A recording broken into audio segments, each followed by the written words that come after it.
It is your NFL show. Of course, we do this every single Sunday for years, right? We've been doing it. And, of course, we've got tons of cappers with us today. I was just telling Joe, it's my first of a half dozen shows I do with her on Sunday. It's a lot of Joe, but it's good. There are a lot worse places you can be. I'm sure you guys are all shedding a tear for me out there. Do 6 shows with Joe today. But, Joe, how's it going this morning? It is good. I'm excited for the 6 shows with you, Mitch. It's not there's no cyanide later. It's going to be a great day. I like to call it a half dozen, it's like we'll call it what it is, it's a half dozen shows. But we do Joe and I do I don't know, what do we figure? We had a number on it. What was it? So we do 6 on Sunday. We do 4 on Monday. So that's 10.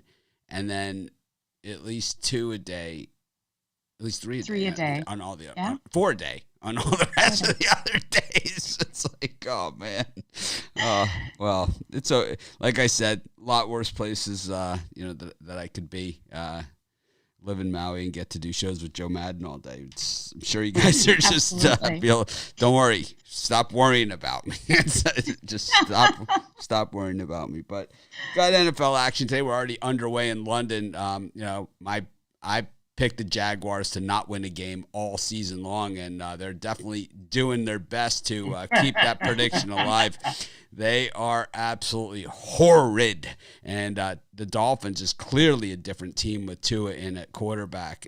It's night and day, and I still have hopes for this guy. I know that a lot of people are down on him, but we saw him take really big strides in the preseason.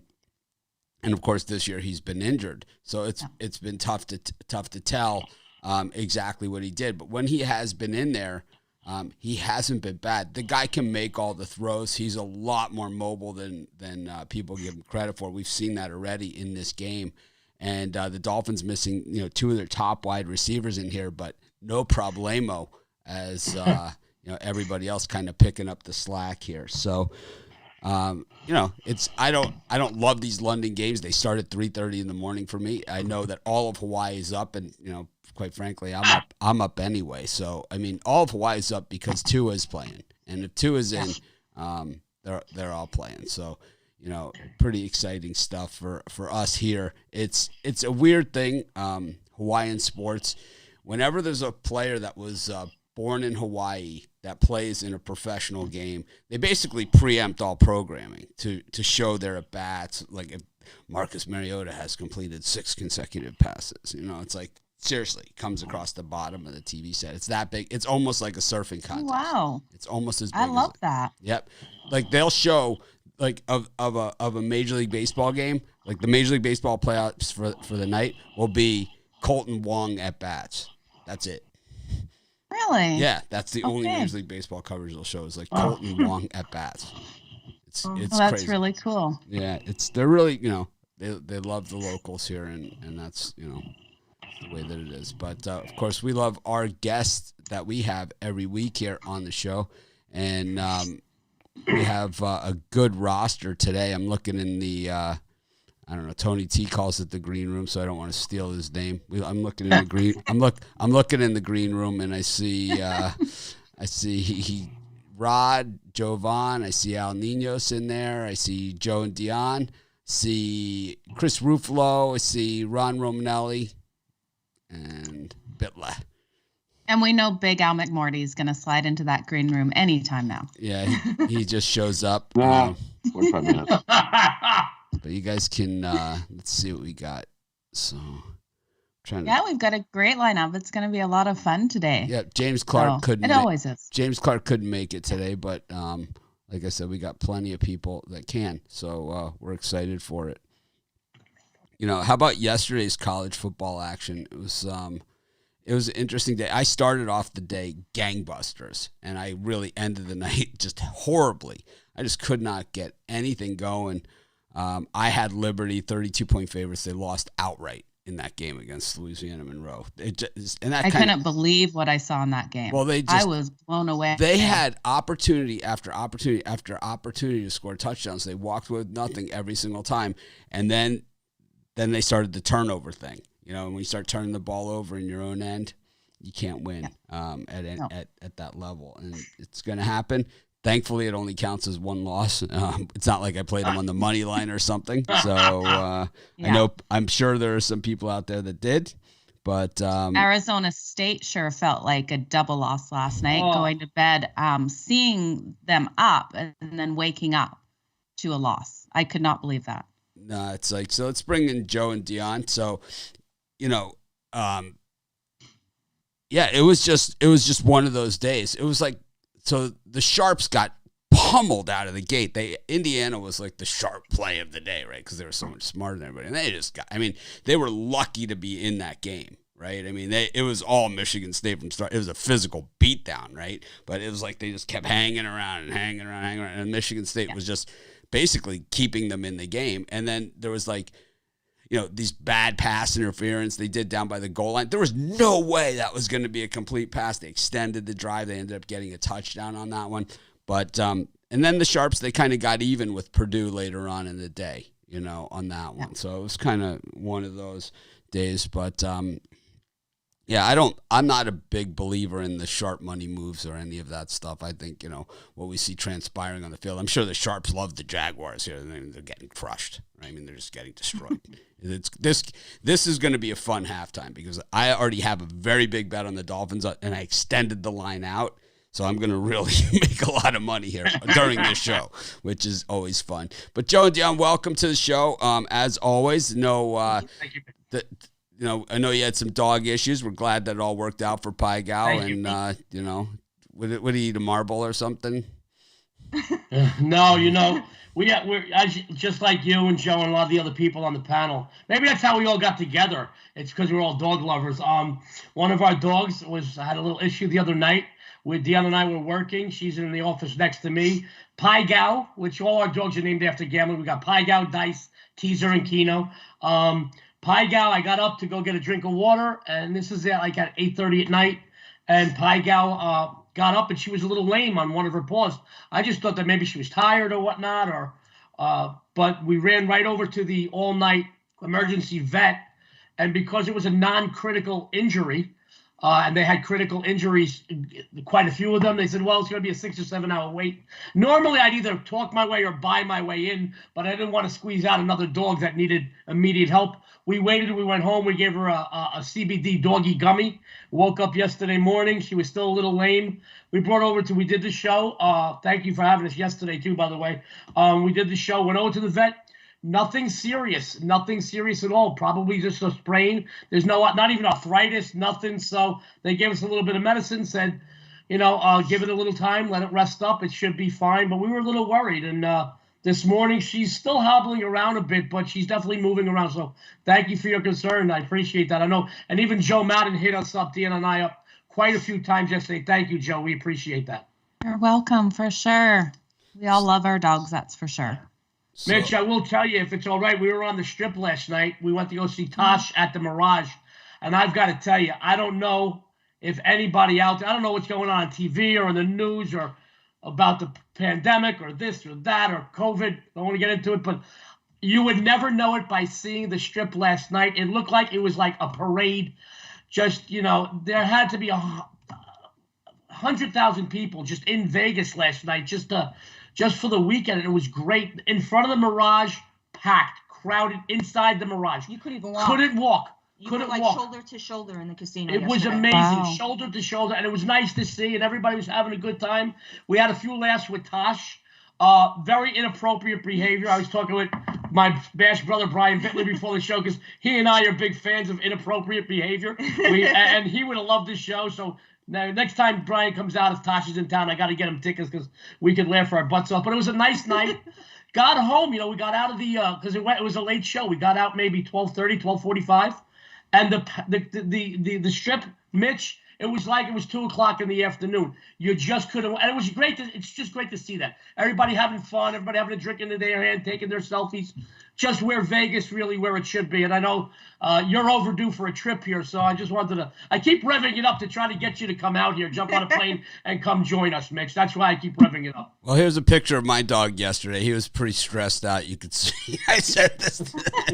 You could see. Just really, he just has a very, very tough life. So everyone knows that my Sam is. I don't know. He's not. It's like a lot of people are like, my dog's really smart and all that other stuff. And Sam's kind of maybe community college safety school, It's like, but he's definitely a really sweet dog, and we definitely. Oh, I love it. He's so cute. We definitely love him, and he loves the beach. So I mean, that's just a bonus.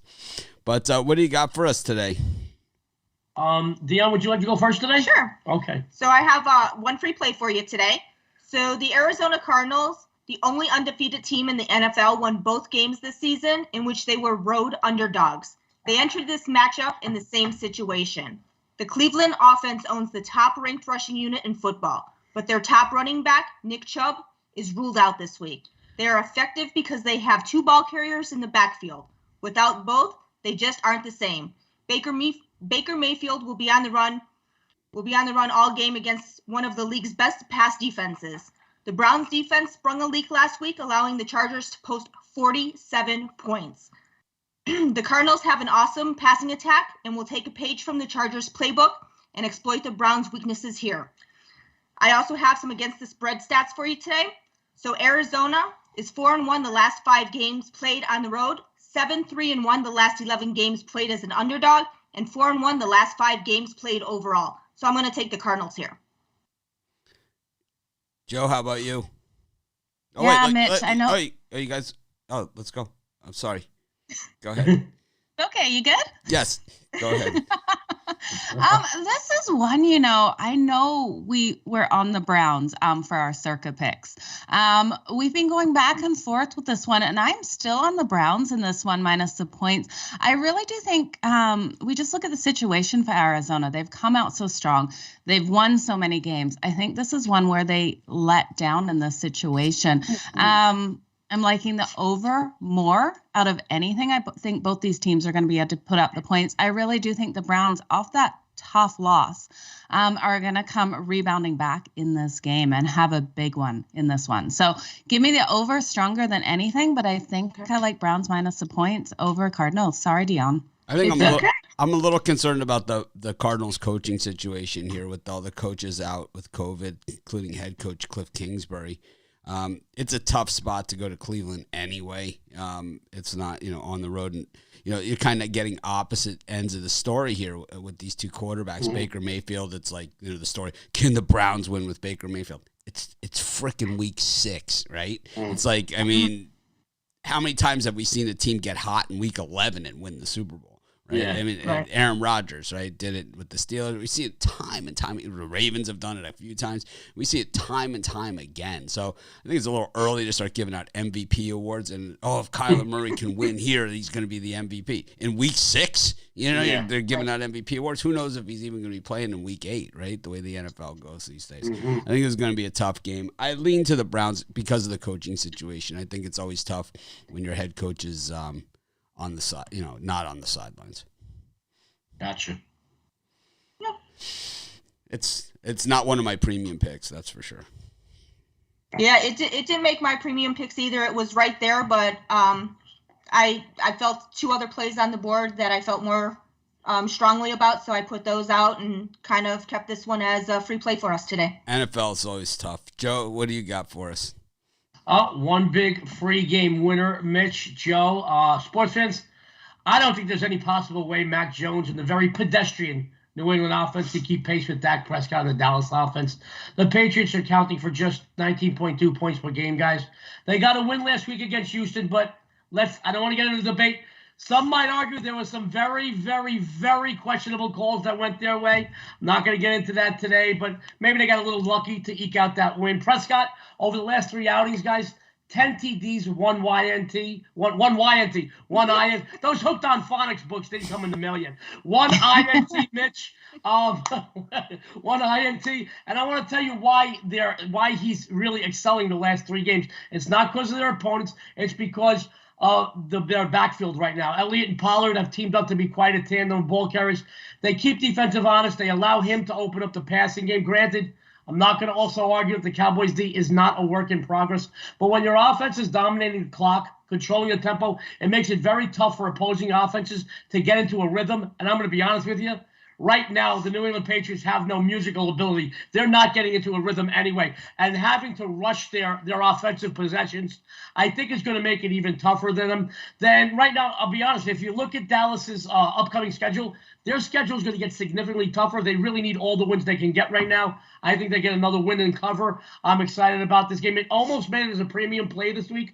The only reason why it differed was because it was floating at about 3.5. And I always want to err on the side of caution for anybody that buys my picks or follows me. If this was out of 3, I would have probably definitely played the Cowboys. But at 3.5, I think it almost made a premium play. But I still think they get a winning cover here, guys. Joe, what are you thinking? I hate this game, honestly. We have, I really do. Prescott has been outstanding this year. You guys know tomorrow is like his 1-year anniversary of that terrible injury last year. I cannot believe how he has come back. He's just come back phenomenal. He's been lights out. This Cowboys team has been surprising everyone. In the back of my head, I still remember the Cowboys team last year that let me down after situation after situation after situation.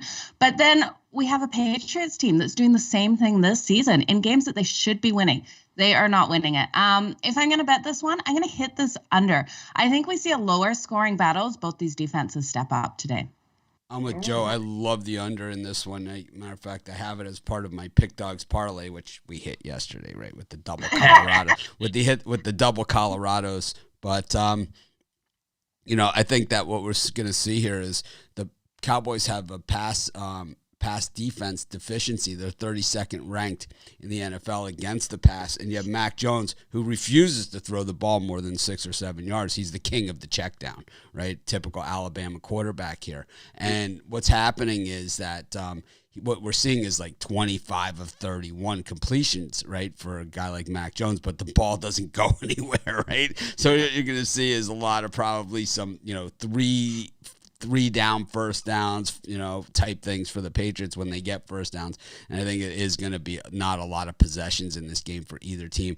For the Cowboys, I expect them to pound the rock. Ezekiel Elliott, normally when these running backs lose weight like that, normally they lose a little something as the season goes on. But Elliott actually looks stronger than he has looked too. I don't know what he's done, but, who the hell knows, right, with these guys. But he's the Cowboys second in the NFL in rushing the football. The Patriots, they don't run the football as effectively. They have injuries in the backfield, and they didn't have much to begin with. So I think that this game's going to go under. I just don't think we see a lot of possessions here in this game. The Patriots, Bill Belichick defense, number 4 against the pass, 15 against the run. It's kind of going to be, we're going to see Dak Prescott make mistakes that we haven't seen him make. We know that because it's up against Belichick's going to disguise something, right? It happens. It's probably going to be a little bit of an ugly one. So I like the under. There you go. It's going to be a fun game. There's like some great games on the board. I'm like you, though, Mitch. I'm not a big fan of these London games that start early. But then again, if I wake up to get a drink of water in the middle of the night here, it's nice to have live NFL football on TV. It's nice to get a taste of that. But there's some gold in them dark hills today. I think the lines are getting a little tighter in the NFL, obviously, and I agree with you too, Mitch. It's way too early for them to start handing out MVP trophies. You mentioned that earlier on Dion's play. But what's funny is you'll read something in the newspaper today. Oh, so and so's MVP candidate next, and like tomorrow. You'll read, oh, he stinks, or oh yeah. So you really can't go by the headlines either. But yeah, you're right. I think it's a little too early. In college, Spencer Rattler was the preseason Heisman favorite. He's not even starting anymore. And that's That's that's exactly how sports work. It's what have you done for me lately, and I think that's what we're going to see here. And I got to say that what's worse than watching NFL football at 3:30 in the morning is having to watch Trevor Lawrence play professional football at all. I mean, this guy if throwing the ball into the ground is what is the goal of the game, then he's great at it. But it's like outside of that, he just looks like a deer in the headlights out there. He's got his best days are ahead of him, but I don't think Urban Meyer is the guy to take him to the next level. Oh, absolutely not. I don't see. Maybe he's the guy to take him to the strip club. Joe, what do you got for sale today? Well, I'm proud. We were on the show yesterday. I had 2 games of the month that both came in so far. This pro and college football season, 17-5 on big game releases. 3 big games today. Mitch, Joe, I'm very excited. My first NFL 10 Dimes play. Only released maybe 2 to 3 of these this season. The last 4 seasons, 11-0. I have my Vegas Insider move, 23-6-1, and my 4-1 this year. My high roller play. I'm so sure I'm going to make anybody that follows me money today, Mitch. I put them up on Pick Dogs, a 3-game discounted package. Because I want to get everybody out there. 3 big winners today. Go over to Pick Dogs. I'm very happy about that. Dion had a good day again yesterday. She's still pissing me off with this college football. She's still kicking my butt. She's still a few games ahead of me. It's funny. It's literally like you got. You got a 17-time perennial all-star. He's got 5 World Series rings. He's got a couple batting titles. And then a rookie comes up and he's kicking his ass in the batting order. And all of a sudden, I was batting number 4. Now they moved me to number 5, and she's a number 4 spot. It's really bothering me. She had another good day yesterday, a couple of big game winners. That's because I try and keep my numbers higher than you, so I don't have to do laundry, and you do. She keeps messing me with this laundry. If she's still I got to do laundry every week because she's beating me in college football. Wow. That's a great deal. It is. Kill it, Dion. Yeah, I hate laundry. I'm telling you, next week it's going to be he has to clean the whole house. Joe Madden, about 60% in college football herself over here. But, Dion, what do you have for sale today?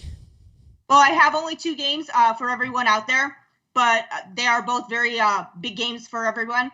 I have my touchdown play, which is undefeated this season, and I also have my very first Lady Luck play. You can get them both right here at Pick Dogs and finish off your week right. I'm proud to say we are the only sports handicapping site with two women in our leaderboards for college football. I think we're the only sports handicapping site with 2 women. And others are welcome to come as well. So everyone is welcome, in our community, and that's the way that we like it. And we appreciate you guys coming by as always. And we will see you next Saturday. Absolutely. Looking forward to it, Mitch. I look Joe, forward to it. Thank you for having us. We love doing this morning show. It's great. The only thing I'm not looking forward to now, Mitch, we started with a trainer yesterday that you literally. It's a good thing I have to shut the camera off because I'm going to get up like a 90-year-old guy on Miami Beach just trying to get up. My butt is so kicked. The both of us on trainer. As soon as we get off the air, we got to go do a little bit of cardio, have some breakfast. It's going to be an easy day watching football, staying with the dogs, and sitting out back by the pool a little bit because I need to recoup. Mitch, I got to tell you, I look like I'm in good shape, but I'm going to tell you, I'm like one of them guys that like literally, I look like I'm in good shape, but as soon as you take the pads off, boom, everything falls out. I'm going to say yesterday, she kicked our butts. She kicked our butts, but I'm looking forward to starting to get in shape. And then literally when I take the pads off, and it still looks like I got the pads on, but I want to thank you for having us. I love this show. This is my favorite show. And normally mornings are tough for me because I get up so early. But you've motivated me because you're up even before me, and it's 3 hours earlier than Pacific Standard Time you are in. So thanks for having us, everybody out there. Good luck. Have a winning day. Thank you. God bless. Thanks for stopping by. That was Joe and Dion D'Amico. Of course, they are kind of our kickoff, every week on our show, and certainly bring the energy and the fun. So I appreciate them coming on every single week. Saturdays Absolutely. And Sundays. But we have a good card. There's still 11 games left on the card today, and we're starting to see the bad officiating. Early here, they're thinking that people might be sleeping through it, but just a missed pass interference call on a pass out there to Gesicki, and then of course flags being thrown for everything else. So I'm glad I don't have the game on then. I'm so sick of refs. I don't want to. Yeah, it's like, I'm just so sick of these guys. Yeah. It's like, I wish they could get it right. I just wish, but they don't seem to be able to do it right. Absolutely. And it's like ever since Joey Bosa's comment, they've just got worse. Yeah, well, they've been getting worse for years, and it's, the thing I've always said about the NFL officiating is the worst calls are not reviewable, and that is part of the problem. That there's no accountability here, and it just seems that you let these guys run rampant, and it becomes like this ego thing, like you said, like Joey Bosa makes a comment, so now they have to prove a point, that, you think it was bad before, well, it's bad, now it's really bad. So I wonder if they go to sleep with their little yellow flags. Yeah, they probably do. But I know another guy that is probably in a place where it's probably a pretty rough morning, and that's Ron Romanelli from Gainesville, where the Gators just laid down like dogs again against LSU. And Dan Mullen, welcome to the world of 6-6. I know people say, "Oh, you're just a Gator hater." Yes, I am. Right? I was born that way. Like I always say, one of my favorite games I was ever at, one of my top 10, was when Miami was up 28-3 against Florida, called timeout with 4 seconds left to go in the game and kicked a field goal to make it 31. One of my very favorite games of all time. But, Dan Mullen, it's not like, and there it is, the Dolphins in the end zone on a defensive touchdown. Thank you, Trevor Lawrence. You are a star. Oh, wait, no, they don't. It's just an incomplete pass. That's all right, though. But let's just say if he was throwing it to, let's just say if he was throwing it to 91 of the Dolphins, it was a beautiful throw. Oh, good for him. Maybe he forgot what team he was on for a second there. Yeah, he is. Urban Meyer has no idea what he's doing out there. And I could see him going back to the college level after this season. Absolutely. He's not an NFL coach. He's a college coach. Yep. I think USC or Florida, are the places. Yeah. So Ron, they're into morning, first of all. Hey. So they're into Mullen they just signed him to an extension, right? Yeah, so the last offseason, yep. Yeah, and how much are they into him for now? I think I remembered 2027. That's what I thought, but I have to check again. But it's a pretty decent extension, yeah. Yeah, it's a lot of money. He probably makes about in the $5 million range, is my guess. And so he's out to 27. So you got to figure this is like a $40 million mistake. Yeah, they can't eat that. And he's a 6-6 coach. I mean, we know that, right? I mean, I say it, and everyone's like, whatever. You don't know what you're talking about. You just hate the Gators. No, but this is his resume. Shows years and years of 6-6 records. He had Dak Prescott. He went 6-6. He's had, when he's won is when he was an assistant coach under really good college coaches with basically all-star teams. Yeah. I mean, it's an ugly performance yesterday. That was about as pathetic. I haven't seen a Gator performance that bad, since the LSU game last year in Gainesville. Like, or the Kentucky game a couple weeks ago. Yeah. I mean, this is so, for those of you that aren't as familiar with college football and don't really understand, the landscape of Florida football especially, is that the way that the University of Florida works for football is they have one goal every season, and that is to win the SEC. And if they don't win the SEC, they do not care about covering against Alabama. They do not care about any of that stuff. They have a goal. It's not to cover against Alabama. They're supposed to beat Alabama. And their second goal is to beat Georgia. They're not going to accomplish either of those things this season. Oh, no. Definitely not the latter, but both of them, yeah. But this is just not a good Florida team. It's not a good coach team. I mean, I could expect many of these members of the coaching staff going to be gone in the off season. I'm glad I turned the game off before it really. I mean, a ton of my friends went to Baton Rouge for the game, and they're coming home. They tried to enjoy their night in New Orleans as best they could, but man, just an ugly performance, and it caps off what's going to be a really ugly season. Hopefully, we can make it to the Duke's Mayo Bowl in the end, but I mean, geez, just another disappointment after disappointment, and Georgia's going to have our head on a silver platter. Yeah, it's the only thing that, as a Canes fan, kind of made me feel good about us getting intercepted as we were ready to win the game against North Carolina yesterday. I mean, we covered, but it's like another one of those things. That's not really not what we're after. But we've got NFL football today, and you've got, an ex-Florida coach here really making a mockery of the professional game here in Jacksonville. I'm really not sure what the game plan is even here. If it's to get your quarterback to throw it at the other team's defensive lineman or into the ground, well, then they've nailed it today. But outside of that, Jags have looked absolutely pathetic. What do you got for us today? Yeah, the game I'm looking at today is a total in this Cardinals-Browns game. The Browns, as mentioned a couple times by me on these shows, I think they have the number one offensive line in football. It's a little banged up heading into this game, but I still think that the Browns are going to be able to run the football like they have all season long. And I know Nick Chubb is out for this game, but Kareem Hunt is an elite running back, in my opinion. Anyway, they had two stellar running backs, so I expect Kareem Hunt to be able to take on the workload. And I also think Felton's going to be able to take on some passing down workload as running back too. This is not a good Cardinals rush defense. They've given up 5.4 yards per carry to running backs this season. Other than that Week 1 game against the Titans, Cardinals have gotten beaten pretty badly on the ground. And no Cliff Kingsbury, like we mentioned before. A couple of the quarterback coach is going to be out for this one. Center Rodney Hudson's out as well. So I do think that Cardinals offense, no play calling from Cliff Kingsbury, the quarterback's coach gone.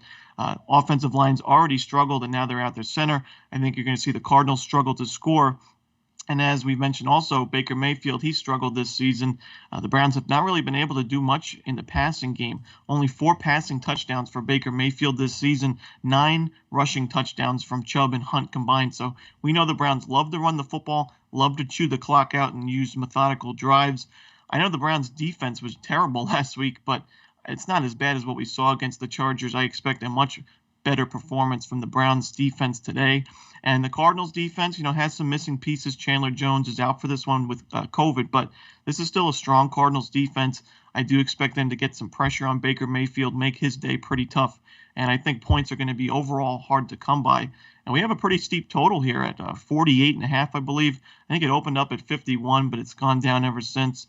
So I do think we have some under still, even with the line going down on the under. So that's where I'm headed, is on the under. Joe, what are you thinking about this one? This is the second time we've talked about this game and as many guests.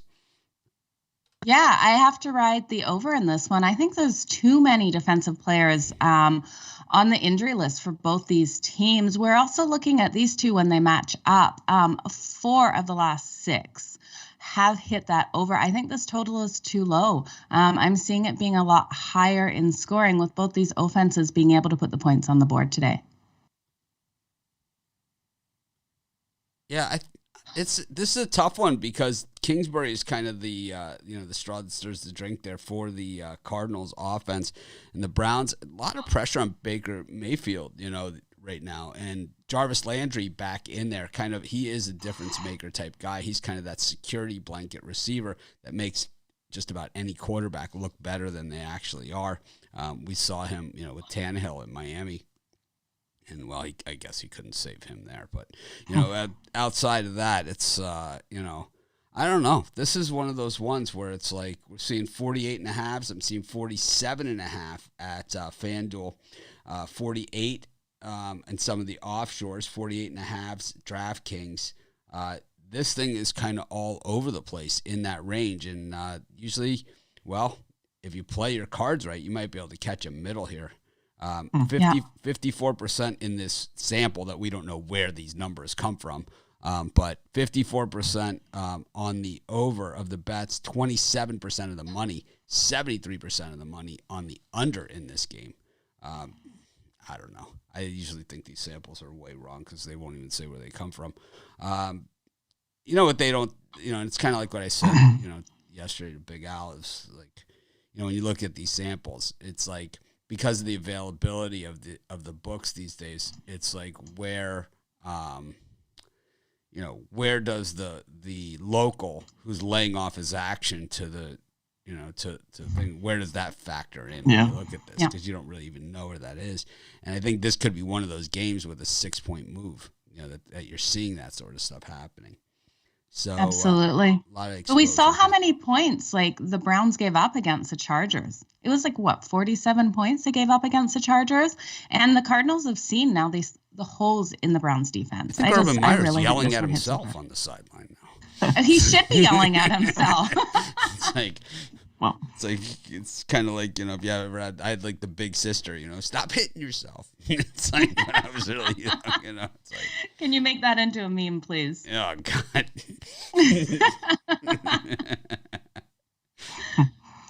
But what I would say about the Browns pass rush is, it did struggle last week against the Chargers, but I think the Cardinals' offensive line is in a bad spot. And Myles Garrett and Jadeveon Clowney, they are a little questionable for this game, but I do expect them to play. And I think that they're going to be able to get to Kyler Murray and stop the run basically all day. Cardinals really haven't had a strong run game this season, so that's why I think you'll see some sacks, some tackle for losses, and those go a long way in catching the under. Joe's got that Canadian-Australian thing going. That's why she speaks. Oh, yeah. That's Australian, for sure. It's okay. We like it. 6 shows today. 6. Half dozen. Poor Right. Mitch. We'll See be him here. for game 4. We'll be here for halftime of all of the action today. Of course, the early halftime show open to the public. The afternoon halftime show, only 3 games today.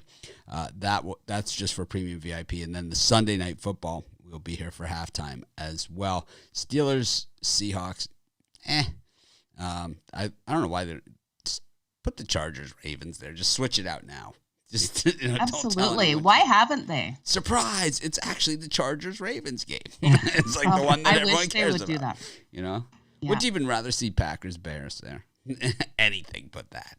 It's like, Yeah. Absolutely. There's I a few actually games. thought it was a Bills game tonight, and then I was like, that's not the game tonight. I was so disappointed to realize it was the Steelers. do you think it's because And it's up against the Seahawks. baseball game? Do you think that's why they did it, or do you think that No. they thought like No. Russell Wilson was going to play and the Seahawks were going to be good? Because Yeah.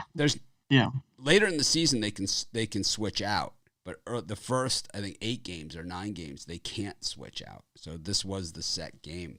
Meanwhile, Monday Night Football gets the Bills and Titans, which should be a beauty. Yeah.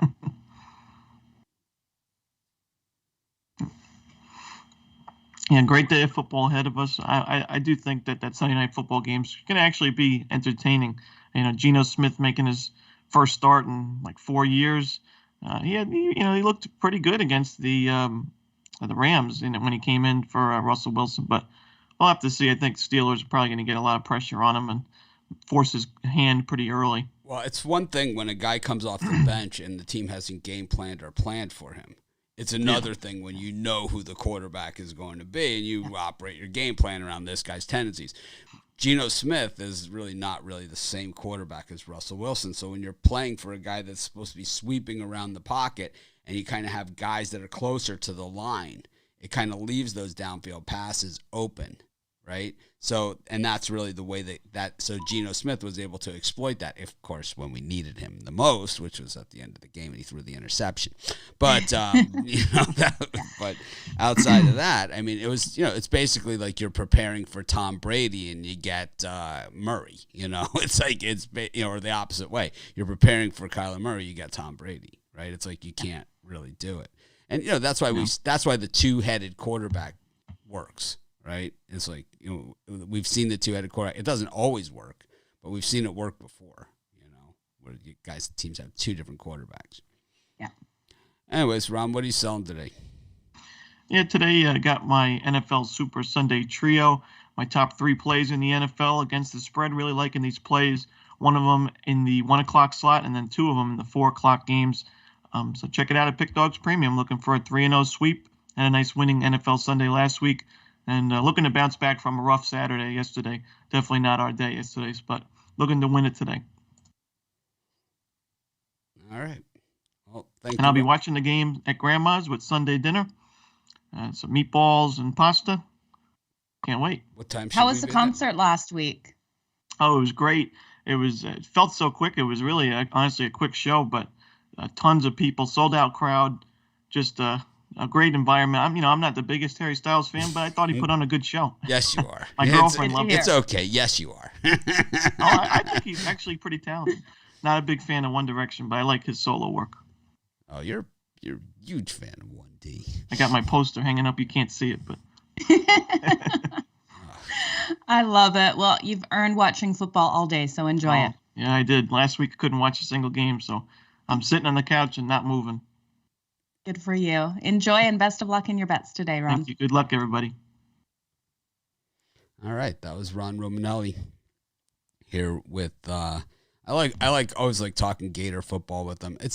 I think that even though Ron's not originally from Florida, I think football fans in the state of Florida really know their football. It's like most of them, if you've lived there most of your life or have been there a long time, that was all we ever had. We never had baseball teams or hockey teams or any of that stuff or basketball teams. We only had football for the longest time. So you kind of get a different perspective on it all as it goes. But we've got a lot more guests with us today. And next we're going to bring in Al Ninos, who definitely is more, looks at a lot of different sports as well. He kind of covers whatever is going on out there. And, we have different types of handicappers. And Al, I think generally a little favorite heavy for me, but that's his own. It works for him. I like the dogs. But Al, welcome to the show. Thanks, Mitch. Yeah, we're I know a little maybe a little heavy favorite, but looking don't want to give too much away, but we'll get to our picks in a second here. But I'm just talking like you're a Yankees Dodgers guy, and it's like it doesn't get any more public favorite than that. It's like that's pretty much the two. I did lay off the Yankees quite a bit this season. They had a pretty rough patch there. Did take a couple losses before learning my lesson. Yeah, but I stayed off them for a while. Yeah, the Yankees just rough season. They did try to put a little run together at the end, but it was a little too late. Dodgers fan, and I love my Lakers. I like my Raiders. It's easier for me to take a certain amount of points against my teams that I root for than especially Dodgers. Last couple of years have been really good actually, so a lot of wins coming in their way. And a run and a half usually isn't enough for me to go against the Dodgers, especially if you end up laying juice with that run and a half. Doesn't do much for me. Well, what do you got for us today? First game we'll be looking at is the Texans at the Colts. So big dog here. Texans coming into Indianapolis after losing 25-22 to the Patriots. Obviously not a very good team, probably one of the worst teams in the league. Just 1-4 straight up, but they are 3-2 against the spread. So that's really what we look at most of the time here. Colts also 3-2 against the spread, but I don't see them covering as double-digit favorites too often this season. Their only win, they are 1-4 straight up too. Their only win did come by 10 points. There's still a lot of points to be given up in the NFL, and I do see a lot of 10.5s and some 11s popping up here for Houston. So they also have, Houston also has one of the worst defenses in the league. Not a very good offense at all, but it's not like the Colts have an elite defense either. They've given up 25 points in all their games, so I expect Houston to get enough points on the board here in what's expected to be a low-scoring game to cover these 10.5 and 11 points, and maybe wait closer to kickoff and get a better number with some money still coming in on the Colts as huge favorites here. Joe, what are you thinking? I can't do it. I can't take the Texans to cover the spread. When we look at them against the Colts, they suck at covering the spread. They're 1-5 against the spread in their last 6 versus this Colts team. We look at Wentz. Mitch, I know you don't like Wentz, but why do we have to look at Wentz? Well, because in the last 2 games, he's had a 71% completion rate. I'm not looking at Wentz. Well, we have to, and except his O-line has really let him down. He's got sacked over and over again because his offensive line has let him down. This is a Colts team that needs to come out. They need to get a dominating win in this. I need the Texans to be the worst team in the NFL. I'm on the Colts minus the points in this one. The worst team in the NFL is playing in Tottenham right now. I know. They say one of the worst. I didn't say the worst. Oh, no, I need the Texans to be the worst. Joe has a future bet for the Texans to be the worst. But anyways, I think that, the Colts get Hilton back today. And, what is Trevor Lawrence even doing? You run backwards 15 yards, like really with your back to the defense, and then throw it over your shoulder out of bounds. What kind of play is that? Who drew that one up? But anyways. He might as well have sat down. Yeah, this guy is just, he just looks lost out there. Flores has really drawn up a fantastic defense. He's disguising the blitzes really well. Lawrence just cannot see them coming. But, I think that, getting T.Y. Hilton back for the Colts is a big thing for all of us because now Wentz has no excuses, right? So it's like, Joe apologized for him all day and, try and paint him to be better than he is, but he stinks. Carson Wentz sucks. And I just can't put one penny of my money anywhere near him. And I just think taking the other side is just, it's either take the Texans money line or don't bet the game. Because, the best thing for us all is to not bet the game. Because this way we don't have to watch this guy. Yeah. That's pretty much where I sit. Yeah, it didn't make any of my premium plays, but if I'm going to take it, it's definitely not the Texans. The thing is, he's like Trevor Lawrence, but he's several years into the league. He does the exact same things. It's like... He does, but the last 2 weeks, he has hit a 71% completion rate. He has. Yeah, because they don't let him throw the ball anymore. Yeah, that is very true. It's like, because they've been handing the ball off. Yeah, Houston has struggled offensively this season. Yeah. Well, I can't get behind them. I'll tell you what, all. I've struggled. I've struggled when I've had to watch Carson Wentz play football at the professional level. It's not easy for me. I do expect them to run the ball again a lot today. The Houston's defense has been worse against the run than the pass. So again, I'm hoping they expect that too and try to get a couple third downs and force some bad plays out of Carson Wentz on third down. At how many punts does a punter start to get fatigued? Because I think we're starting to see that from Jacksonville here. Anyways, Al, what else do you got for us today?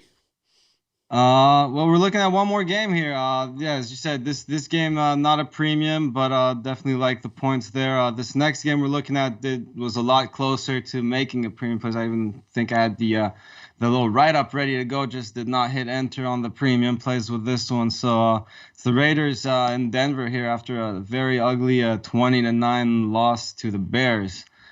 Obviously, they were dealing with a lot of locker room drama, which affected their game in that one. But I do still think they're the better team in this matchup here, and they should bounce back. They were looking real good at the start of the season, and I don't think they want to let this little incident define their season. Obviously it's a pretty big deal. I'm not trying to downplay it at all, but these are still some players that want to get out there and play and win some ball games. So. This is another game where money's coming in on the other side, and we're getting 4.5s, 5 starting to pop out there. It was 4 earlier this morning. Again, so just wait till closer to kickoff. But if you see the numbers start coming back down, I would try to hit the Raiders here. Getting anything over a field goal looks great to me. And if you want to look at the money line too, I can't really blame you. I do think the Raiders bounce back and actually win this game. Not just talking as a fan here. I just don't think Denver's been that good. They beat up on some weaker teams, but they haven't looked good against the better teams. So I think they're in trouble here again. Joe, what do you think? Yeah, I'm completely with you on this one. I really do think people are overvaluing what we've seen out of Denver. Yes, they have a great defense, but I think this Raiders team makes a statement in this game. They've had a couple of rough games. There's issues with John Gruden leaving, everything like that. I think they have a really solid game this game. I'd take the Raiders plus the points. I like the Raiders plus the points as well. I think this game is tight. I think the game is decided by less points than this spread. And now it moving up to 5.5. I like it even more.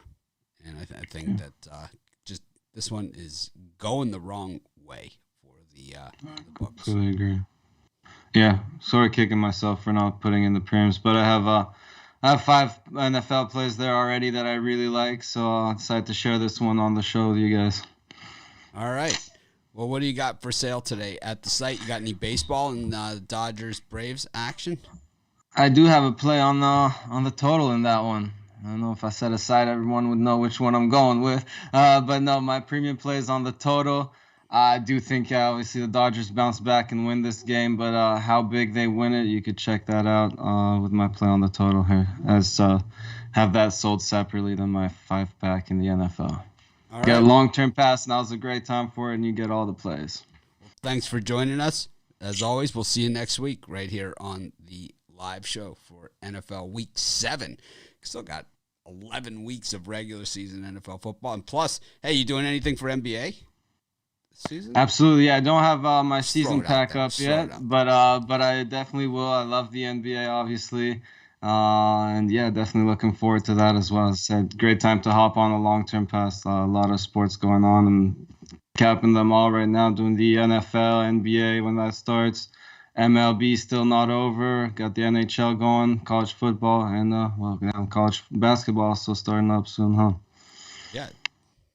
College basketball, November 12th, I believe. So, yeah. Busy. Yes, this is the time. Thanks again, Al, for joining us, and we'll see you again next week. All right, see you. They're looking forward to that one. That was Best of luck today. That was Thanks. Al Ninos, and interesting takes there. Double dogs for him, and I know the Texans pick not popular, and I think sometimes that's a good place to be. Is on the not popular play, and I certainly don't mind being there myself. So,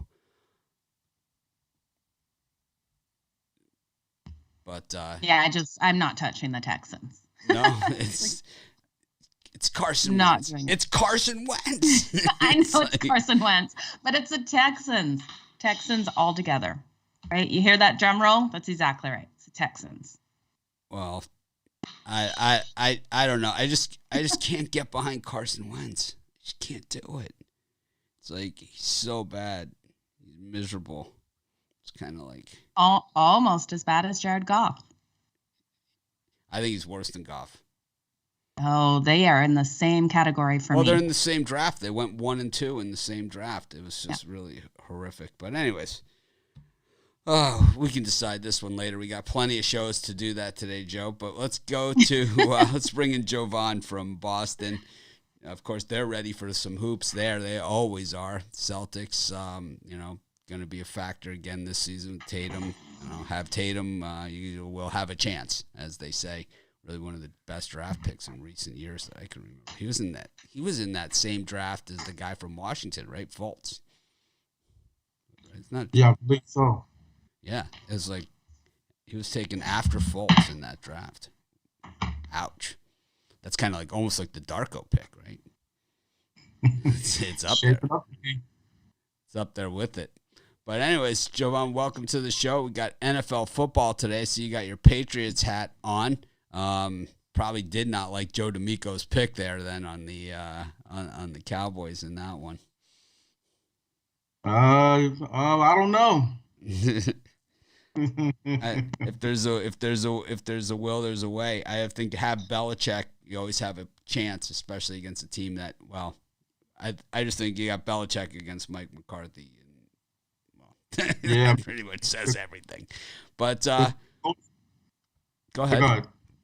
No, the coaching disparity is pretty big there.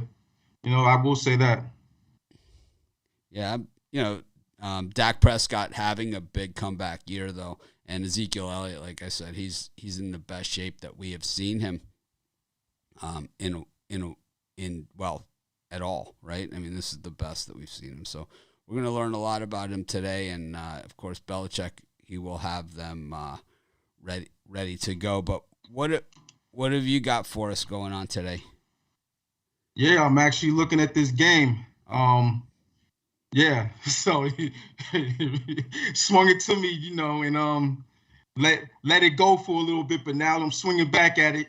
Yeah, so surprisingly, I'm on the Dallas Cowboys. And the coaching disparity, it is what it is. It's Belichick, but I don't know, man. He might have lost something on his fastball. He's not getting through the plays. They don't have the personnel on offense. And, you look at the history of Dallas and the Patriots in the last 25 years. They haven't won since 1996 against New England. But I think it might be a little come-up is coming up in this one. It's just the thing about the Patriots is, Brady, when he was here, he covered up a lot of wounds that the Patriots had. He was a big Band-Aid. And with Belichick, it allowed him having Brady allowed him to, stretch other things on the roster, stretch it a little bit too thin. But because they had Brady, they was always able to win. But now since he's been gone, it's been a situation where they don't have the offense to what's the word I'm looking for? I'm just gonna say cover up the other ills that they have on the team. So, they're in the bending and don't break, but you can't do that if you're not scoring the ball. And with Dallas and the talent that they have on the team and the points that they're gonna put up, the Patriots can't keep up with that. You have Mac Jones in the last 3 games. He's had 5 interceptions. That's no good against a team in Dallas that, the second in takeaways at 12 takeaways in, early in the season. And, it's just shaping up to be. Now, I will say this, the Patriots do have a way to win. They could, Dallas, they do give up a lot of passing yards, and the Patriots, while they can, pass the ball, Mac Jones, just like you said, he dinks and dunks a little bit too much. And the plays that they call, they're meant for 10 yarders, 15 yarders. And when the pass rush is on him, he kind of gets jittery feet and just throws it up. Then that's why the last 3 games, he's found himself into some trouble. So I think that, based on the talent gap between these two teams, I don't see a way for the Patriots in this one to get it done. Joe? Maybe if it was 6 points, 7 points, maybe, but not 3.5. I don't know. Joe? Yeah, I'm stuck on this under in this one. We look at this game, and the Dallas Cowboys defense really has stepped up. The Patriots are only scoring an average of 19.2 points per game. And when we look at these 2 teams matched up, 8 of the last 9 have hit that under for the Cowboys and the Patriots. And the Patriots as a whole, 4 of the last 5 have hit that under. So I'm loving this under in this game. The more we talk about it, the more I wish it was one of my premium plays. Yep, and I agree with you. I love the under, but I think that, the thing that does not show up in the stat sheet that, shows up when you watch the games is that the Cowboys have gotten some of the most miserable calls go their way this season of any team. We saw it against the Giants where they did not call the pass interference in the end zone where Tony was basically two-handed pushed to the ground, basically face first, and they did not call the pass interference on that, which would have been the backdoor cover there for the Giants in that game, would have set up a backdoor cover there. Instead, the Cowboys get the ball, score the touchdown, dress up, it just gets lost in the shuffle, kind of like the pass interference in the Michigan-Nebraska game, right? But it actually did happen. And then the same thing in the Panthers-Cowboys game where the fumble that wasn't a fumble, forward progress was stopped. Forward progress was stopped because the ball was on the ground. And, that's why forward progress was stopped. But no, they gave the Cowboys the ball in that one. Once again, the worst calls in the NFL, not reviewable. And, once again, went in the Cowboys' favor. So we've seen the game in Los Angeles against the Chargers. I think they got lucky in that one too. And I think what we've seen is that Bill Belichick traditionally throughout his career sucks the luck out of teams. And he does it by disguising defenses and, against mediocre players. And I think the Cowboys have some overpaid mediocre players on that team. I do. And I think that what we're going to see, especially in that late time slot where there's only 3 games today, the NFL always finds a way to make these games super exciting and competitive. When there's only 2 or 3 games in one time slot like that, I don't know. I have a feeling Joe Madden and I are going to be on here at halftime. It's going to be one of these miserable 7-6 games or something, right? In Foxborough where, it just – and then everyone's going to be saying, how did I not think that, Belichick couldn't come up with something? Hey, I hope you're right. My heart says Pats because I'm a Pats fan. I've been a Pats fan, since since the 80s when I was a little kid. Sat through the 1 in 15 years, going back to the Super Bowl in 96 and then finally breaking through in 2001 and, the run that we've had for the last 20 years.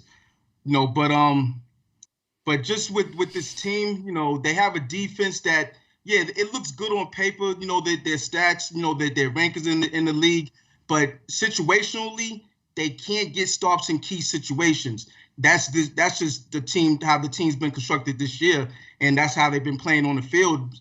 So hopefully I'm wrong.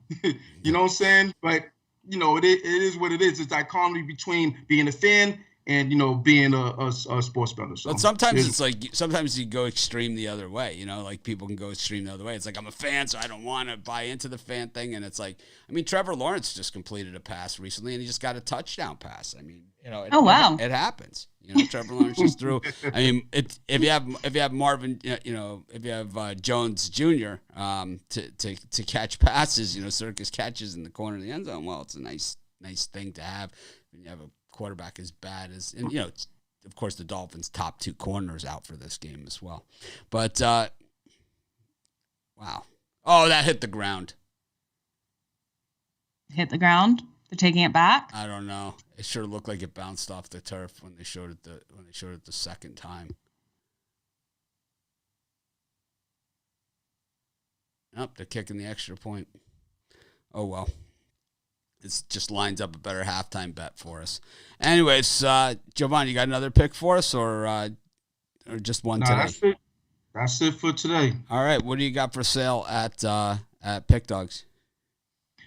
Yeah, so I have my Show Me the Money Sunday NFL 5-pack. 5 plays that I like.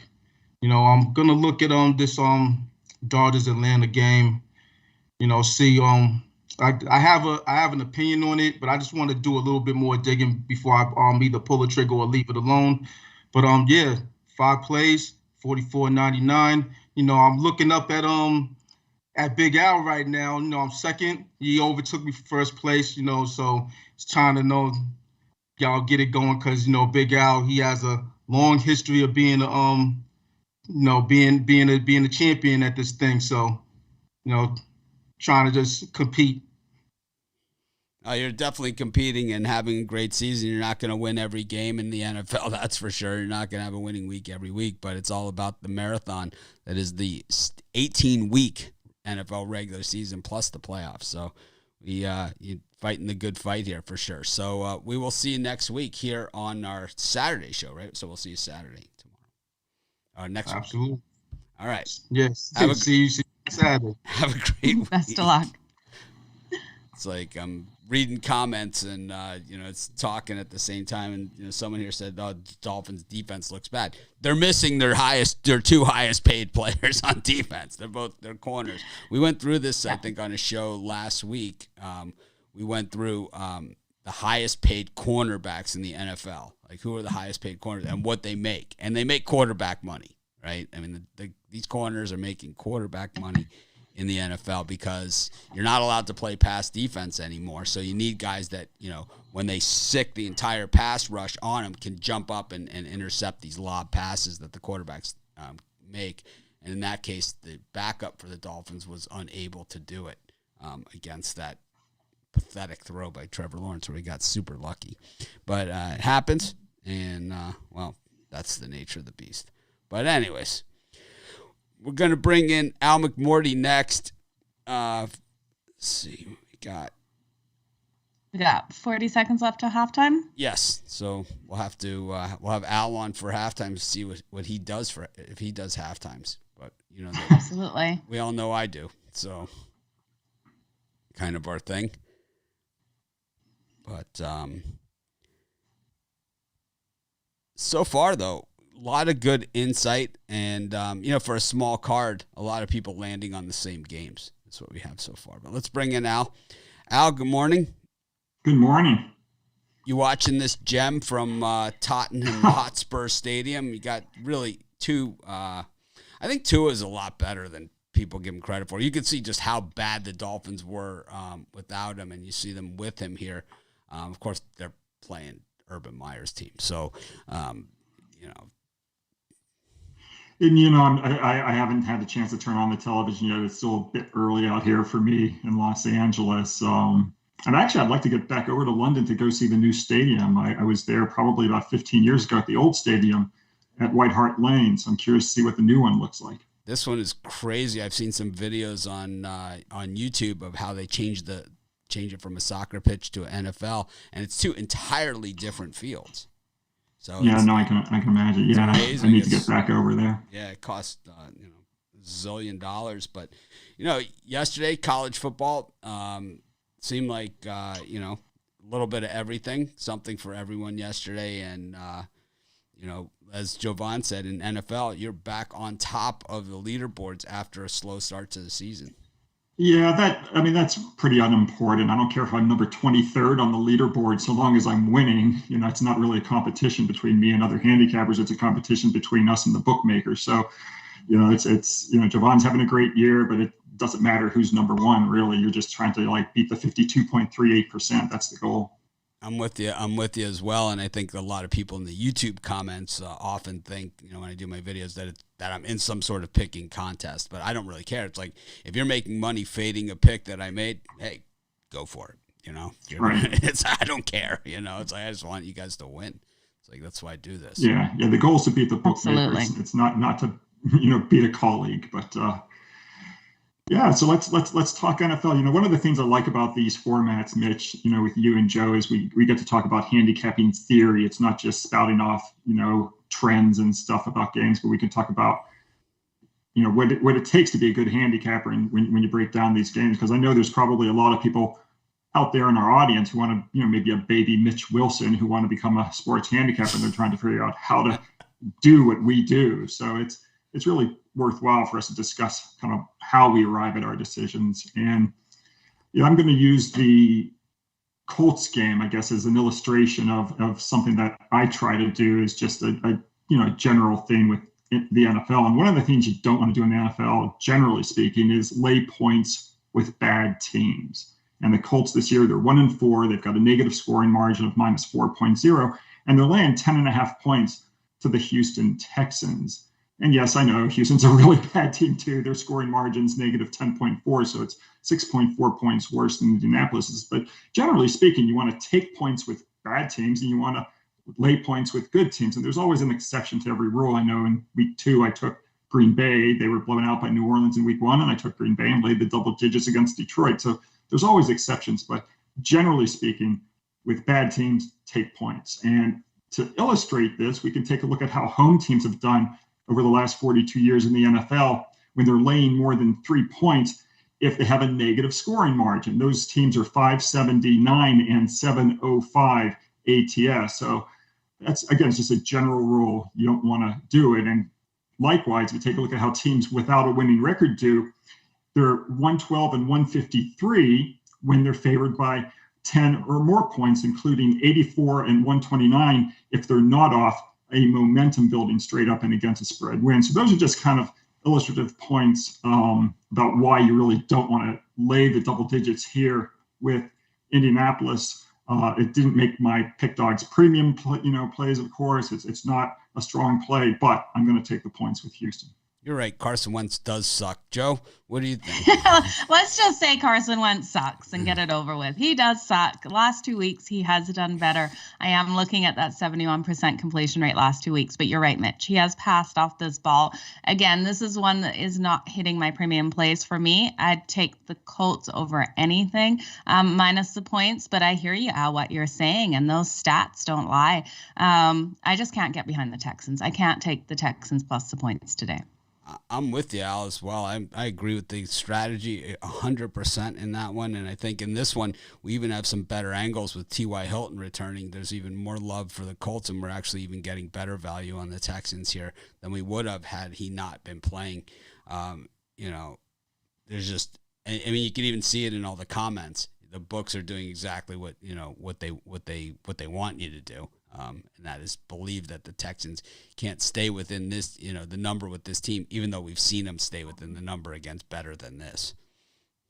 Yeah, so let's see, we'll see how it plays out. Obviously, in Indianapolis, we've talked about it a few times on this show. They were given the worst opening schedule of any team with 5 winning teams from 2020. So this is their first relative breather of the whole season, where they're going severely down in class to play the Texans after opening up with 5 teams with winning records. So this could be the exception to the rule, where you just say, hey, Indianapolis is a lot better than their 1-4 record indicates. I'm going to lay the points here. They're down in class. They're finally getting an opponent they can handle. They're going to blow them out. And I understand that mentality. It's not necessarily wrong, but I'm just saying, generally speaking, take points with bad teams, lay points with good teams. Anyways, I'm taking the Dolphins here on the money line second half. For those people that are interested in the halftime of the Jaguars game, I got Dolphins money line second half against the Jags. It's even money on that one. And then I also like the Dolphins team total over 10.5. I think just a lot of wasted opportunities there that I think they convert for scores in this one. And we've seen the Jags also wilt in the second half of games all season long. Anyways, Joe? Yeah, I was just quickly pulling up those team totals here for the second half. I'm with you. The Dolphins 100% on the money line. I think they come out and do this. And then I would take them on this. Well, don't even touch the spread. That doesn't make sense. Yeah, and hit them on that over. I like them over 12.5. Is it 11.5? 11.5. So here's the question. It says, someone says, what classifies you as a handicapper, amateur handicapper, professional handicapper? Does it classify the amount of money you make or win percentage? I do it for a living. So I consider that I'm a professional handicapper, just like a professional baseball player plays for money and does that for a living. That's the difference. Yeah, I would agree with that, Mitch. It's kind of like if, you can cook for yourself and make yourself a steak, or you can cook in a restaurant and make it for other people who pay you to, cook the food for them. That's kind of what we do, that people pay us for our research. I work, as you work the same amount of hours. We're working 18 to 20 hours a day doing our research. That's pretty much what makes us professional handicappers. Yeah. I agree with Al on all those counts, and I think there are people out there that have the ability to be professional handicappers that are not professional handicappers. I think it's a matter of taking the leap and having the guts to do it. And I think on the other side, I think there are people that might be professional handicappers or think they're professional handicappers or say they're professional handicappers that aren't actually professional. And I think there's also, I think a lot of the people out there watching don't quite understand how much work goes into this. I think there's a major disconnect with the amount of hours and time that goes into our work product. It's not, I think many of our customers, when they're trying to figure out who they're going to bet on, it's basically as simple as waking up and saying, I'm going to bet on the Dallas Cowboys today. They really don't have any rhyme or reason or basis for doing it. Whereas we're actually spending hours and hours going over, reading local news articles, going over the statistics. We're reading articles about Tarleton State versus Dixie State, and we're spending, 10 to 15 hours, every night doing this kind of stuff. So there's a lot of work that goes into it, into being a professional handicapper. And that's what our clients pay us for more than anything else, is the time and the expertise and the knowledge set that we bring. And we save our clients the time that they would otherwise have to do to, do this research. Yeah, something that happened over this past week is something that I rarely ever happens. And I took a pass on the card, and Al took a pass on the exact same card that I did. Not really an NHL guy. We do the Mitchie Puck segment in the morning, but it's more of a, comedy sketch than anything else. And at least at this point in the season, because I don't have any data, because I don't watch the games. So I need the data in the NHL. Yeah. But, it's rare that I ever take a pass. And so it's like, that means, the Jackson State versus, Prairie View A&M. It's like, I'm candy capping that the same thing I am with the Giants-Rams game today. I mean, it's exactly the same thing over and over again. And it's like, I think it's kind of like, and we talk about this on the morning show sometimes too, where it's like, yeah, I'm great at Wheel of Fortune on TV. It's always my turn, and it's same thing with Jeopardy. My misses don't count, right? And it's always, once again, I'm always the quickest with the buzzer, right, as well. So it's kind of, it's a lot easier said than done. We will be having our Become a Handicapper competition. I have it every year, and it'll be the month of December. So you guys gear up, let everybody know. It's going to be the month of December, and it's going to be college football, NFL, college basketball, NBA. last year's winner, James Clark. He's done a real nice job, and Jovan came in second, and we brought him on as well because it was close, and he did a really good job. And you can see these guys, they have gone through the ups and downs of a year of being of being a handicapper, and I think those are the guys to ask. Yeah, actually, I'd love to talk to James and Jovan to see what they thought about their first year, and was it everything that it was cracked up to be? Yeah, we asked him on the show, and James generally says he's like, it's not exactly what you think because there are days where you don't want to do it. It's like I think that's what he was basically saying. It's like there are days that you just you don't really love it, but you gotta do it. I love doing it, but it's a grind. I mean, it's 365 days a year. We don't have we've got 3 days off with the baseball all-star break unless there's World Cup soccer or something going on at the time, but it's basically an everyday thing. And that's one of the most difficult things that handicappers have to manage is there are no weekends. There are no holidays. It's we're coming into that time of year where it's like, it really is an absolute grind. And I think what people don't realize is also all the holidays, all the weekends. We work 365 days a year, and people can say, you live in Hawaii and you do all this stuff, but it's like I work 365 days a year. I work 18 hours a day. Exactly. I live in Hawaii. I'm pale. I haven't even been out to play golf in a month. Yeah, you are. And it's like, I normally play every day if I can, but that's just the way things have been going. Because on top of that, the way the modern handicapping works, it's like we have a whole nother infrastructure that ravels around all of that. So it's like becomes even more. But let's go on to a second game here. That's awesome. What do you got?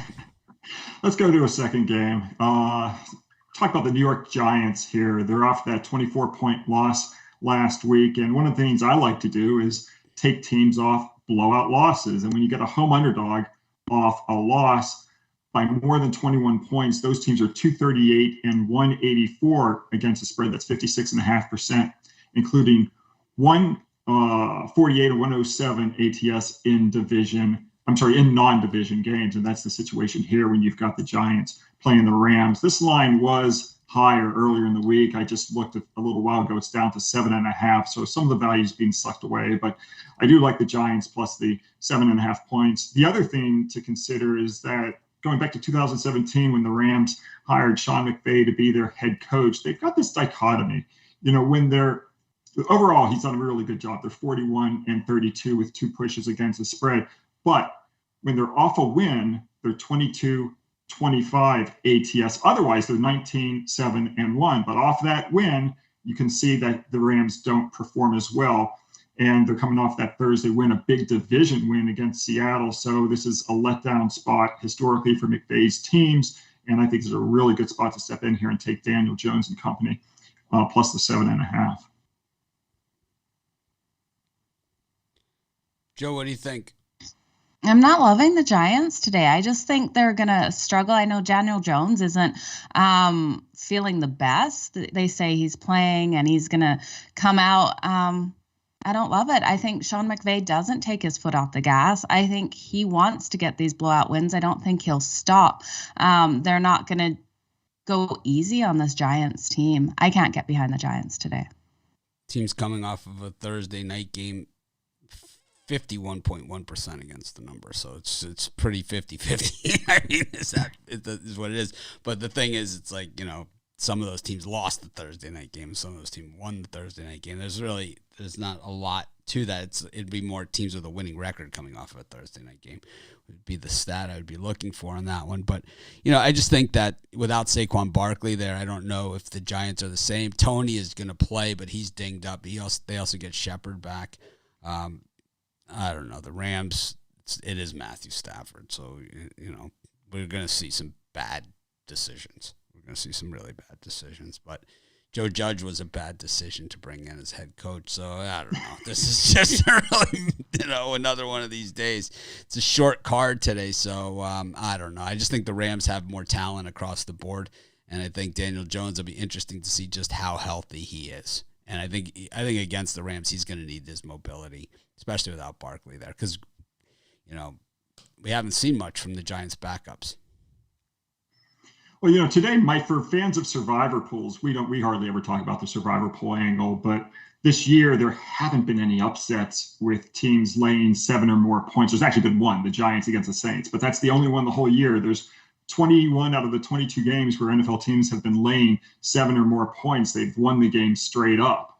So it'll be interesting to see when that worm turns and if you ever get an upset, because we've got a couple of opportunities today, whether it's the Colts or the I don't know if Kansas City, if the line's at 7 now, against the football team. You've got the Rams against the Giants, but eventually we're going to, get a big upset in the NFL this season and maybe begin knocking some of those people out of those survivor pools. Yeah, I think it's going to be the Colts that knock everybody out. I think that will be the one. I think there's actually a few. Today is a good day for that. Usually it's those under the radar. So what do you have today at Pick Dogs? Yesterday we were 4-4 in football, but 0-2 in baseball. So I apologize to all who joined us for our baseball plays yesterday, looking to bounce back on the diamond. Today we're still 14-4, last 18 in baseball, and I've got a selection in the second game between the Braves and the Dodgers. I've got 3 NFL plays today, so not the biggest card. Yesterday we had 8 plays in football. We did go 4-4, but we also cashed our featured play, our Mountain West Conference game of the year on Nevada.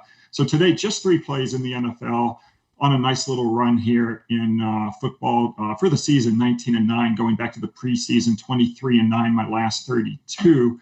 And I'm featuring today my NFL game of the month for September with the Ravens against the Chiefs. So don't miss October's number 1 play. It's up at Pick Dogs Premium right now. And then I've got 2 other plays to round out the NFL card. And the best deal of all is to get on board for the 2-for-1 handicapper special. Team me up with Jovan, who's having another great year in the NFL. And you can join us, all the way through Thanksgiving or all the way through the Super Bowl and take advantage of the 2-for-1 handicapper special. Absolutely. Just a lot of good value out there today. It's a small card, so, tread lightly. And I think Al usually is a good guy to help you through these NFL cards. It's like when he really loves it, he does. It's like it seems like you don't have like a set amount of picks. It's just whatever fits your formula. These are my picks, right? And that's kind of that's like me. I'm the same way. It's like I don't. There are handicappers. I mean, we all know which handicappers there are. There are some handicappers who will release literally every day on Sunday 3 plays. Yep. Whether they like 3 or don't like 3, it's exactly 3, and I just think that's garbage handicapping. I think you have to have a methodology. And you have to, when it meets your criteria, you give it out. When it doesn't meet your criteria, whatever that may be, you don't give it out. And that might be you have 16 plays on one day and 2 plays on another day. And it's not I have 3 plays every day kind of mentality. I'll get off my soapbox. No, I personally don't understand it myself. How a capper can have 3 plays on a 12-game NFL card, but also have 3 plays on 120 game college basketball Saturday. It doesn't. You can, but what you can't have is exactly 3 plays every day. I don't know. I just think if you give me 120 games and you give me sides, I could play halves. I could play whatever I want. Basically 500 different bets I can make. I'm sure I could find more than 3 if I really apply myself. Yeah, I mean, the more games you have, the more opportunity there is to find value, no doubt. All right. Well, that was Big Al. We're going to have him again next week, as always. And, of course, you can always get his picks at Pick Dogs. He's also on the drive-thru show a few days during the week, so be sure to tune in then, 6 p.m. weekdays right here on our Talk to you guys. Talk to you next week. Good luck, Joe. Good luck, Mitch. Thank you. Best of luck, Al. Best of luck. Thanks. All right. Well, that was Big Al. As once again, a lot of wisdom there, not just about the specific games that he went over and the angles, but just really about betting on sports, which is really what we're all here for, right? And that's what we do. We certainly don't apologize for it. I know absolutely, and he's killing it though. You guys head on over to pickdogs.com for his best premium picks. He's been killing it for a long time.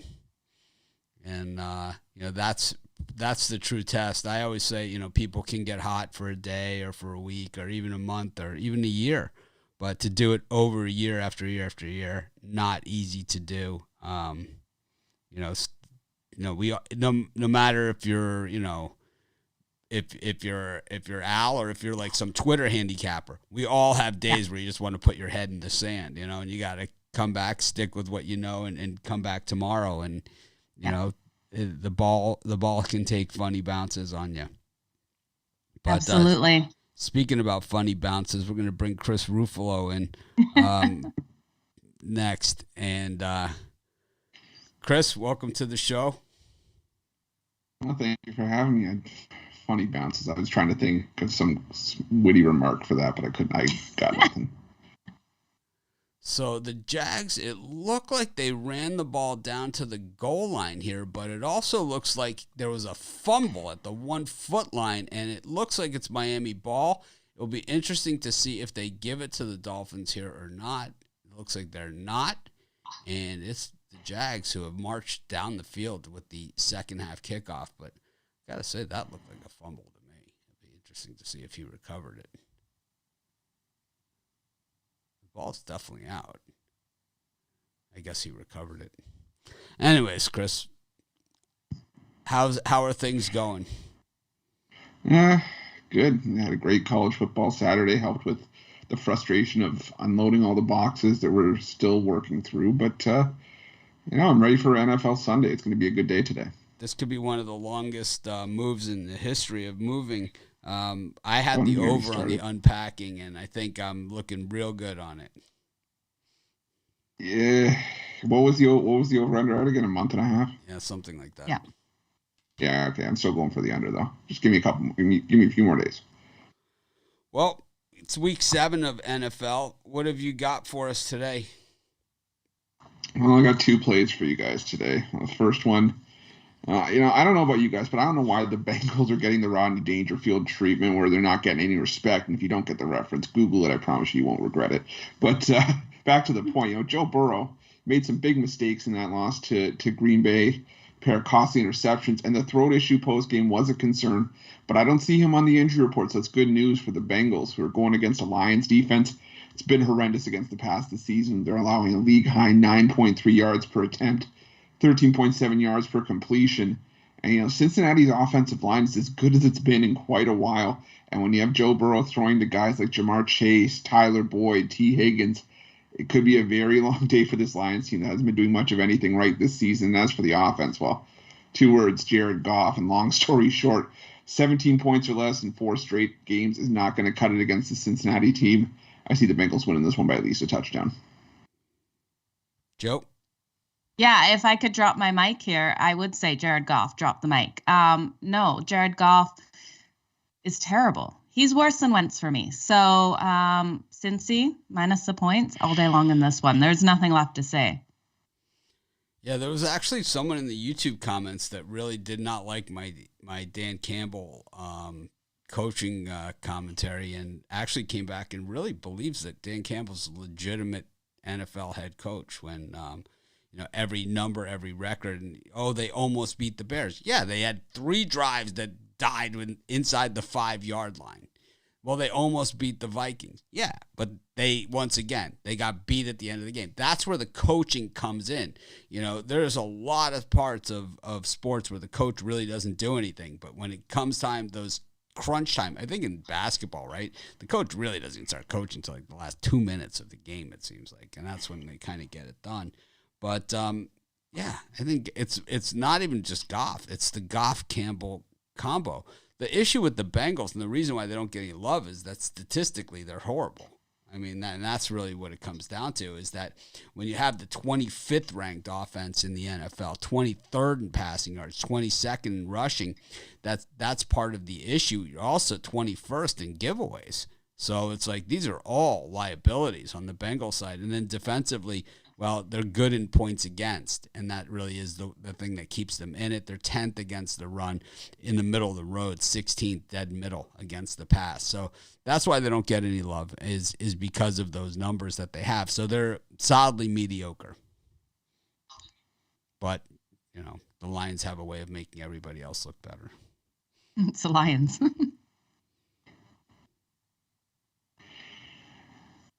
Well, for my other one, we've made it 4 straight weeks with a money line dog on the Sunday show, so I'm going to try to make it 5 in a big way. Now, I've said before I'm not high on Davis Mills as quarterback of the Texans, but realistically, he had his best start in his career against the Patriots last week, and it's not a shock considering he was going to get better over time and more comfortable. And it also doesn't help that to start his career, Mills was thrown to the Wolves against the Browns, a game which the Texans did cover, mind you. And also he had a short week for his first NFL start. And then the 40-0 shutout to the Bills. Well, a lot of teams are going to lose to the Bills comfortably this season. And, the Colts, they've played stiff competition for sure. The Seahawks and Rams in back-to-back weeks to start the year. They lost to a desperate Tennessee team in week 3 before beating the Dolphins in week 4 and for their lone win of the year. And then the cherry on top, that 22-3 lead that was blown in last week's loss to the Ravens. Bottom line is this is a lot of plus money to leave on the line with a Colts team that's on a short week with, I'll say it, Joe's favorite quarterback, Carson Wentz, who has had a history of dealing with ankle issues. And in his career, he's been turnover prone. And, adding the fact this is a division rivalry game and a loss could mean doom for both of these teams at 1-5. I think the Texans is a live dog at plus 375, and I'm taking it on the money line. Joe, what do you think? Okay, if the Colts lose this one outright, then Wentz definitely is a worse quarterback than Goff, but I don't know. There's no way I'm taking the Texans on the money line in this one. I hate this game. The more we talk about it, the more I hate it. Just hate it. I think it's going to be an awful game. You're right, Mitch. Wentz sucks. Texans suck. I'm not watching. I don't want to watch this. I will watch it. I don't want to watch it. I'll take the Texans on the money line as well. I'm with you, Chris. I just think betting against Carson Wentz is really one of my favorite things to do. I also think that, the lack of love in the comments, about, the Texans just makes me like them even more here. So I'm going to take the Texans. And I think, like Al said, laying double digits with a bad team is never a good idea. Never, ever. Well, what do you got for sale today at Pick Dogs? Well, today I got my NFL Fantastic 5 plays on the board that I love for today's action. Come off a nice 8-3 day yesterday, 6-2 in college football, looking to carry that over to the NFL. So I got that for $34.95. We always talk about the long-term passes and how this is the best time to do it because all the sports are overlapping. 3 days will get you MLB, NBA, and the Monday Nighter. The 7 day will get you through to next week's college football, and the 30 day will get you into college basketball season. This is this time to go long term, whether it's just me or with someone else as part of the 2-for-1 handicapper combo. That's some of the best values, to go check it out over at Pick Dogs Premium. What is the Puck Dogs package? Someone sent me an email about this. What is it? $239 a month. I mean, it sounds cheap. So what is it? So that's Rod and I. We're putting out the Puck Dogs package. We've been known as the Puck Dogs since really joining the morning show, and Rod and I decided to put our heads together, and we're putting out our best NHL plays. They're NHL exclusive to that package, so there's nothing else. It's just NHL. So if hockey betting is something you want to dip your toe into, definitely let us guide the way. We got some of our. You got 2 of the best hockey handicappers. How many picks a day you get? Or is it just your best consensus pick each day, or is it just one pick a day? This is the question. Okay, sorry. On the busier days, like the higher schedule games, we try to put out a 3-pack. On the days where there's only 1 to 3 games, we're usually just putting out a consensus, but still some better value than buying each day individually. For $239 a month? Yeah. Wow. Right. Wow. Okay. I don't know what to say about that. It's like I can't say it on the air. Anyways, thanks, Chris, for joining us. Make it a winning day. And, of course, we appreciate you coming by. You can see Ruffalo every day on the drive-thru at 6 p.m. Eastern time right here on the Pick Dogs channel. Of course, he also does the NHL videos with Puck Dog Rod Zawacki. So be sure to check all of those out and smash that like button. That was Chris Ruffalo. $239 a month for 3 picks a day. It's pretty good. What's that come out to? 90. I don't know. It's really cheap. Yeah, it's like 15 cents. Anyways, it's Ruffalo math. Anyways, yeah. Anyways, who do we have in next, Mitch? Speaking of Rod I can see your head calculating. Speaking of Rod Swag,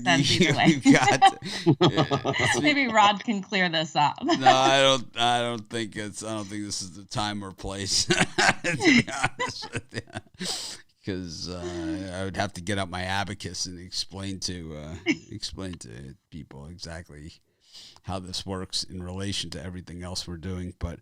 Of course, Rod is a regular on our morning show, and of course on our premium and on our VIP show as well. Rod, welcome. Morning.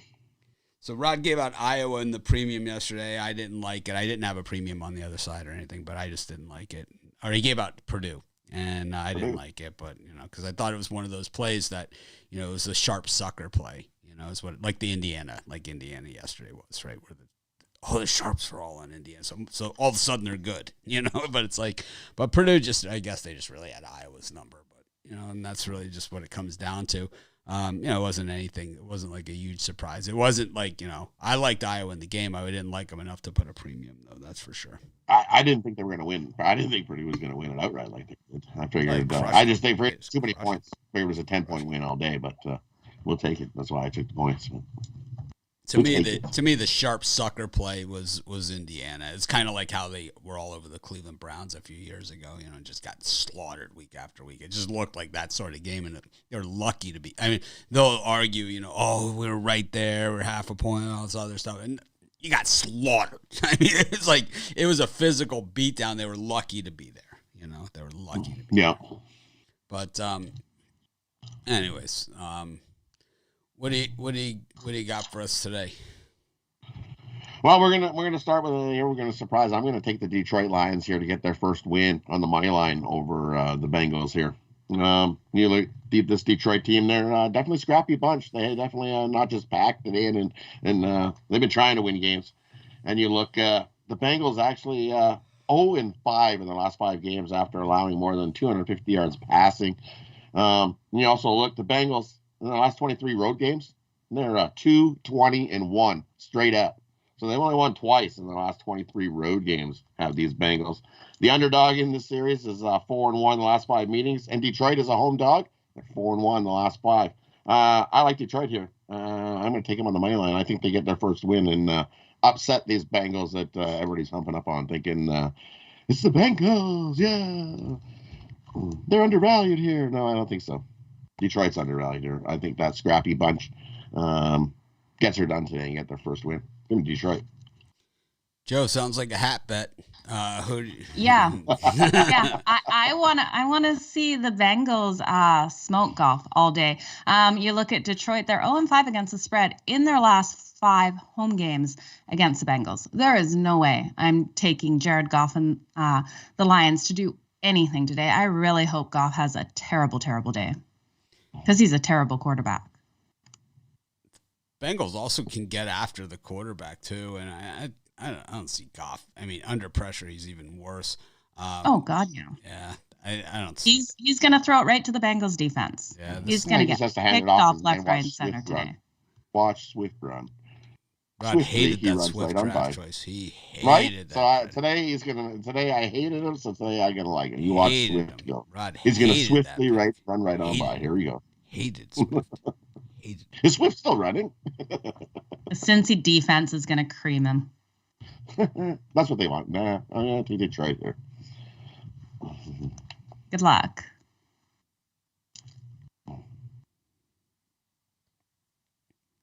But you're really going to hate the next one because the next one I'm going to take is I'm going to take the Giants plus the points as well. I think that's way too many points against this Rams team. You look at the Rams in their last 10 meetings versus the Giants. They're 1-9 ATS. Because they had Goff. Because they had Goff. Exactly. I mean, come on. It's like because they had the guy you're betting on in the other game. It's apples to oranges. It's like, you know. Giants are also 8-3 their last 11 versus the NFC. They're also 20-8 ATS their last 28 off of an ATS loss. I think Daniel Jones comes back and he has a good game here today. 8 points too many for the Rams on the road. I'm gonna take the Giants plus the points. Love it. I can't I'm believe. gonna double bet it since you guys don't like it. Yeah, no. Like this Rams teams can pass the ball. They can get it downfield. They're second in the league at passing yards. They average 28.2 points per game against a beat-up Giants team that are missing players inside and out. Like, no way. No way. Rams all day long. Yeah, definitely. You're seeing a lot of money come here on the Giants, the late money, and this is like New York money, and I mean this is sucker money. The Giants' defense is just a sieve. I mean, it's not even all those offensive guys, Daniel Jones or any of that stuff. The Giants' defense is a sieve of sieves, and it's the same guys that played last week against Dallas, who really I don't think have as good an offense as the Rams. I think the Rams have that safety net, that Cooper Kupp, and you know he has not been all that healthy as seasons go on, you know, year after year, but he is healthy right now, and he is that safety net, and I could see him just frustrating the Giants all day. We saw the Cowboys just roll it up on this Giants D last week in Dallas, and well, I mean, you know, like as Mara said, the owner of the Giants. If I was a fan, I would boo too. And I think that's what you're going to be doing, Rod. You're going to be throwing some things at the TV in this one. 26th in points allowed, the Giants are this year. 28th against the run. 22nd against the pass. And 29th in the NFL in yards allowed. Defense. I don't think so. I don't see it. But that's just me. Anyways. What do you got for sale today at Pick Dogs? And for me, over at Pick Dogs, I've got my NFL Big Sunday ticket. We have a nice back-to-back winning days, one Friday, one Saturday. And today I got my 10-star total of the week, my 10-star NFL No Limit Game of the Month, included in that Big Sunday NFL ticket package. Grab my 5 best bets. Jump aboard. We're going to have another winning day over at Pick Dogs Premium. Or, like you guys were talking about earlier, jump aboard the Puck Dogs. We've been rolling right along. We started off with a little bump in the road, but we've been winning another winning day over there. We're rolling right along. Maybe the price point isn't what Mitch wants to have. You can tell by the look on his face in the last segment where it was like, what? So quick, jump on that now before that changes. Okay. Anyways. Thanks, Rod, for joining us. Of course, you can see Rod every day on our morning show. You can see him on our premium and VIP shows, as well as on the hockey videos with Chris Ruffalo and the Puck Dogs. Anyways, Joe, winding down the show. Just one more guest left. Everyone knows who that is. It's Mr. Happy himself. I wore my Brian Bitler T-shirt today. Ding, ding, ding, ding, ding. About to go off soon. Exudes happiness, but... I'll tell you what. I thought it was a Nirvana shirt at first. I'm always happy when the JAGS Jags are about to get their first W of the season. So it's shaping up to be a good day, and we're about to argue about the same game we've given out a couple times. But I really love it. Oh man, are you loving Jared Goff today? I gotta admit, Rod and Big Al today both gave out a supremely great free pick. So. I hate to be a copycat, Giants. But that happens. Well, it's like I'll tell you what. I think the Giants. We have to. I think going forward, what we'll do is we'll have to assign games because exactly. I think that's the way to go. Everyone's doing the same games. Well, I didn't know beforehand that those guys were giving. I understand. But anyway, for me, for my play, and I think it could easily be a premium play. I got the Giants here plus the points. They're down there starting running back Saquon Barkley, but that loss. Really can be dealt with pretty easily. Daniel Jones would have made a big difference today. Lots of public love here for the Rams. here on the road. Rams, second back-to-back spots, playing here at 1 p.m. Giants are a team that always seems to play around that number. Rams have played down to lesser competition, going 0-4 against the spread versus a team with a losing record. Let's not forget the Giants, 20-8 against the spread, last 28 games following an ATS loss. Rams just 1-9 ATS, last 10 meetings against the New York Giants. Take the Giants plus the points for an easy cover today. Okay, so let's look at a different angle at this game. I'm going to look at the under. I believe in the Rams scoring points today. I don't believe in the Giants scoring points today. So I'm willing to hit that under in this one as well. What else do you have for us, Brian? I'll tell you what.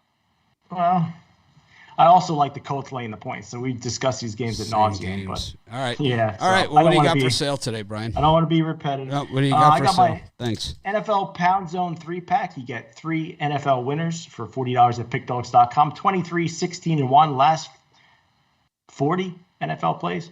So check out that premium pick package or the VIP plan. Subscribe to that. I'm going to give out one of them on there. Hopefully make up for yesterday's bad performance. All right. Thanks for joining us, Brian. Of course, you can see Brian every day on our live shows and on our premium packages. Well, Joe, that wraps up another show for us. We've got the premium VIP show to go. Of course, we'll be on at halftime for the early games as well as the late games and Sunday Night Football. Absolutely. It's going to be a fun day of Mitch and I here live halftime betting you guys. So make sure you join us. Absolutely. Have a great day, everyone. We appreciate each and every one of you, and let's make it a winner.